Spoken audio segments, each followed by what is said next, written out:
Can I ask for a favor? Of course. What do you need? Amaka leaned in with curiosity. Please, can you marry my son?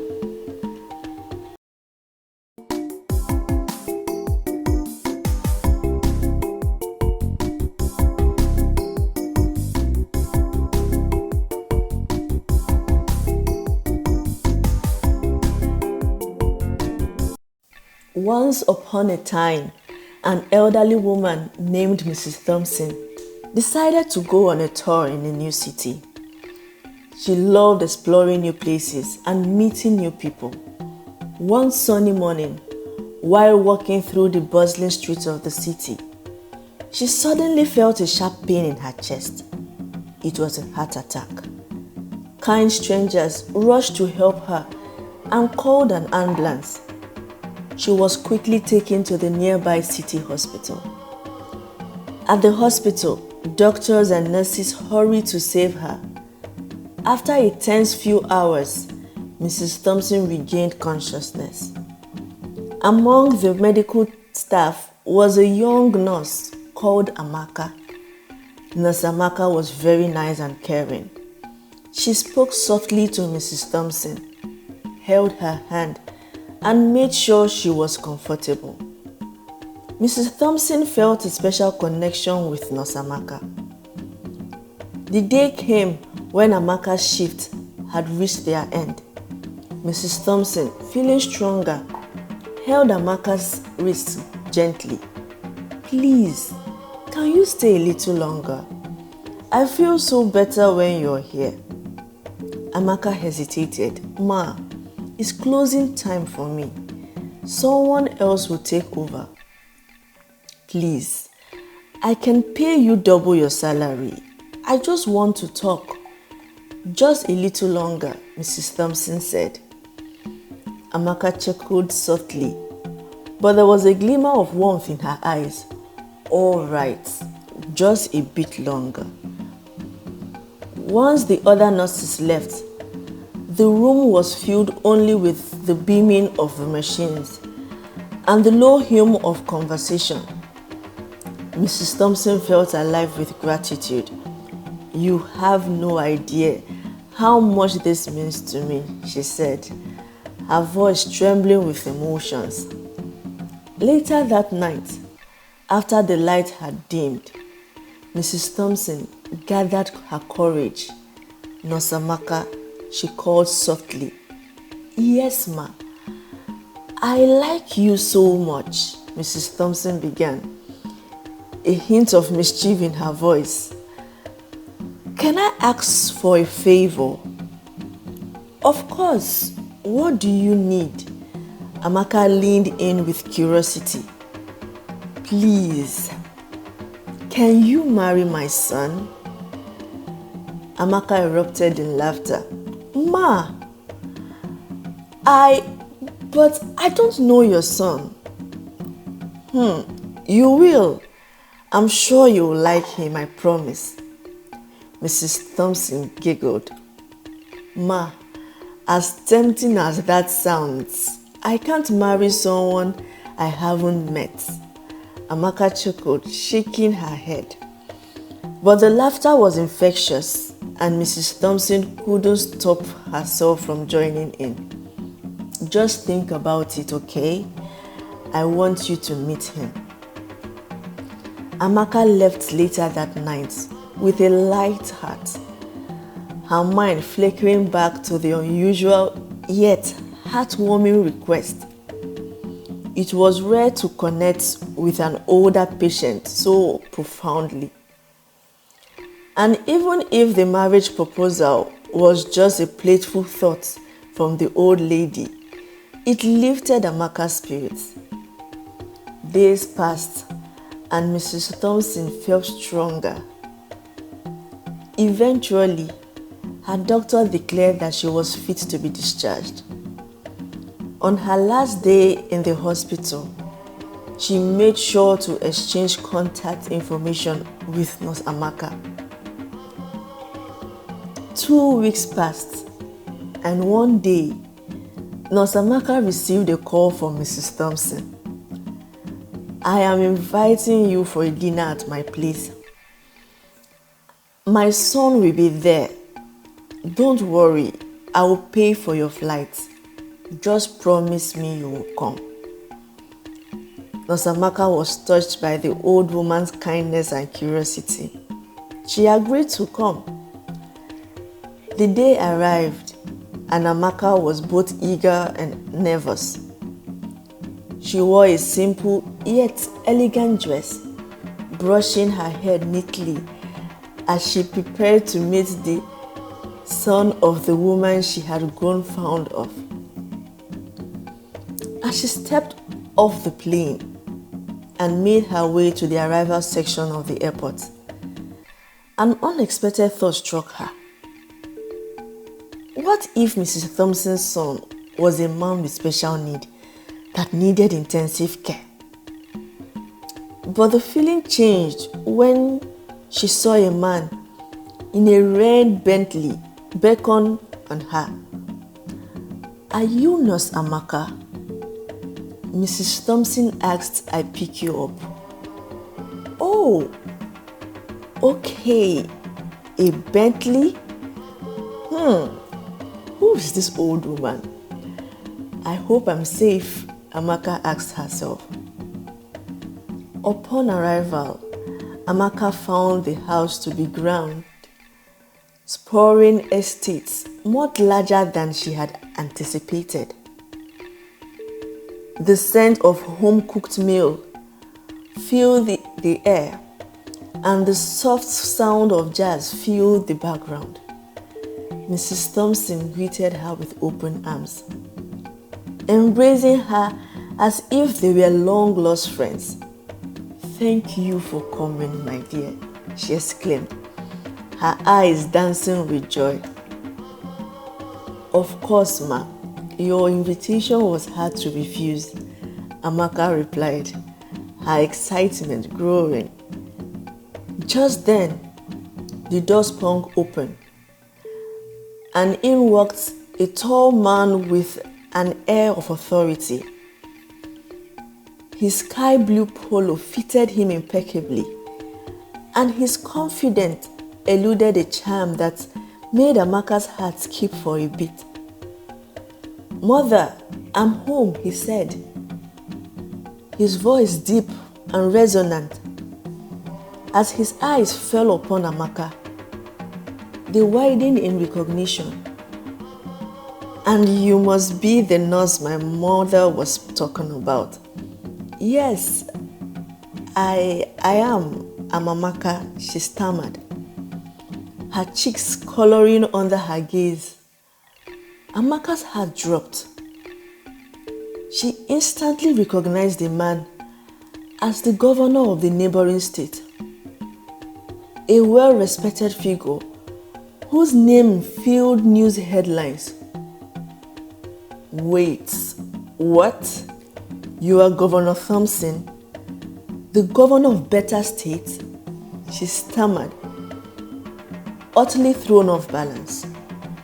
"Yes, I am, and you are the nurse my mom has been raving about," he said, his smile captivating. "I hear you got magic hands that brought my mom back to life." "I didn't," Amaka stuttered, caught in a whirlwind of confusion. Mrs. Thompson intervened with a wink. "Nonsense.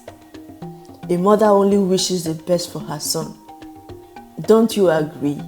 They all laughed. "Wonderful to meet you, Nurse Amaka," he said, extending his hand. "I'm James Thompson. Welcome to my home."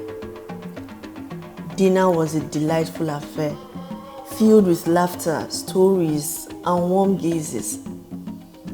Mrs. Thompson watched with satisfaction as her son and Amaka conversed, their connection growing with every passing moment. "My mother has spoken so highly of you," James said, his eyes twinkling. "I feel like I already know you." "She has spoken about you as well," Amaka replied, smiling. "I'm glad to finally meet you."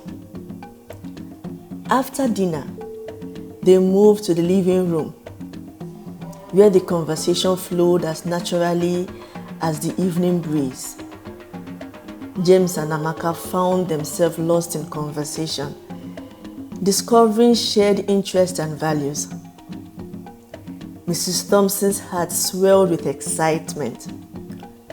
She had always believed in the power of genuine connection, and seeing the bond forming between her son and Amaka was a testament to that belief.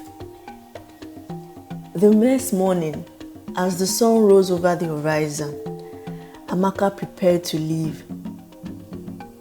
James walked her to the car, his heart heavy with the thought of her departure. "Amaka," he said, taking her hand, "I enjoyed our time together. I would love to see you again." "I would like that too, James," Amaka replied, her eyes sparkling with promise. They exchanged contacts and Amaka hopped into the car to be taken back to the airport. She couldn't help but smile, thinking about the unexpected turn her life had taken. Weeks turned into months. James and Amaka's bond grew stronger. They spent weekends exploring cities, sharing meals, and dreaming about the future. Their relationship blossomed, rooted in mutual respect, admiration, and love. One evening, as they walked hand in hand through a park in Dubai, James stopped and turned to Amaka. His eyes filled with emotion. "Amaka, you brought so much joy into my life. I can't imagine my future without you. Please, will you marry me?" Amaka's heart raced as she looked into James' eyes. She saw sincerity and love in his gaze. Tears of happiness welled up in her eyes as she nodded. "Yes, James, I will marry you."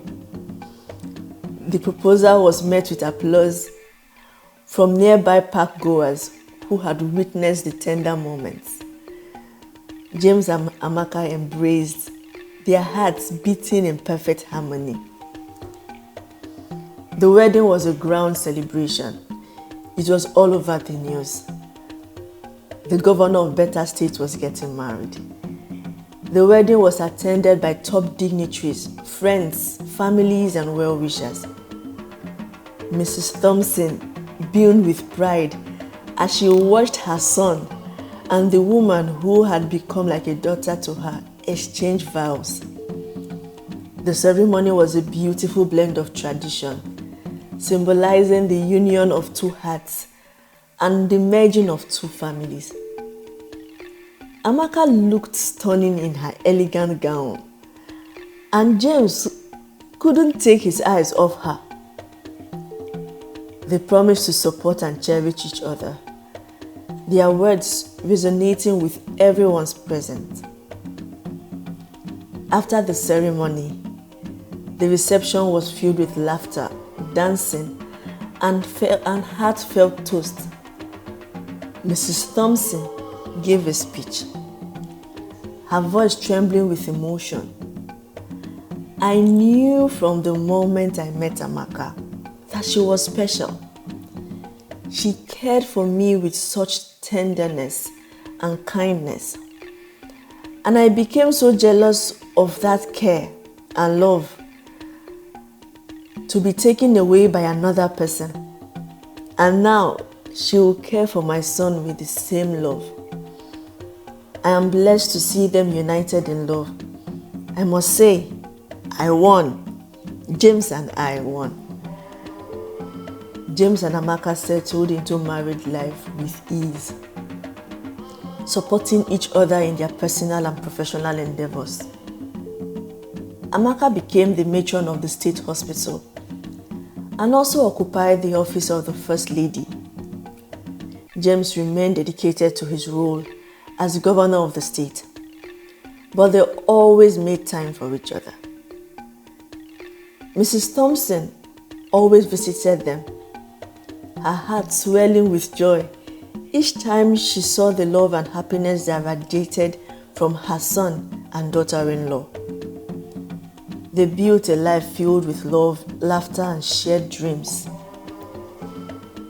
Years later, as Mrs. Thompson sat on the porch of her son's home, watching the sunset, she reflected on how a simple heart attack had led to the most beautiful chapter of her life. She had gained a daughter, and her son had found a love that would last a lifetime. Amaka came out to join her, carrying a tray of 2 cups of tea. "Mom, I brought your favorite," she said, handing Mrs. Thompson a cup. "Thank you, my dear," Mrs. Thompson replied, her eyes filled with gratitude. "You know, life has a funny way of bringing people together." Amaka smiled and sat down beside her. "Yes, it does, Mom, and I'm grateful every day for it." As the 2 women sipped their tea, James joined them, wrapping an arm around his wife and kissing his mother on the cheek. The 3 of them sat in comfortable silence, watching the sun dip below the horizon, their hearts beating in perfect harmony.